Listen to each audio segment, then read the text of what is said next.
Hi guys, my name's Navi and I'm here to teach you guys something fun. Have you guys seen other models do this?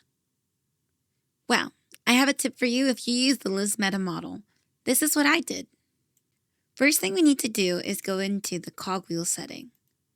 From here, you're going to then click on Model Settings. Then we're going to create a new parameter.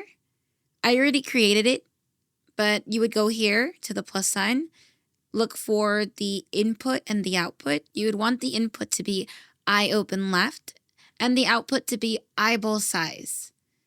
Smoothing is up to your discretion. I have the settings at 0.9 and 0.1 for in, and then I have the max at negative, so that way the eyes do this, and then the output at positive on the bottom side. If you have it on the opposite, it only really resizes it when you close your eyes, which I would say isn't what you really want. See? So only when I close my eyes get smaller. But I mean, if you want that type of effect, that works too. For me, I want it to be the opposite just because it makes it more versatile when it comes to like a shocked expression. Now there's a bit of a caveat. If you want this to happen, you need to go into your hotkey setting. Wherever you set up your model, make sure that you change this toggle on whatever model outfit you have.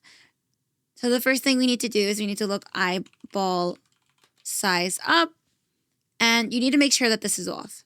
Because if this is on, you won't be able to get that eye effect.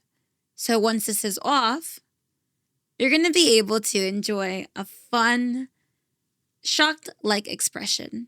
I hope this helped you. Have a great day.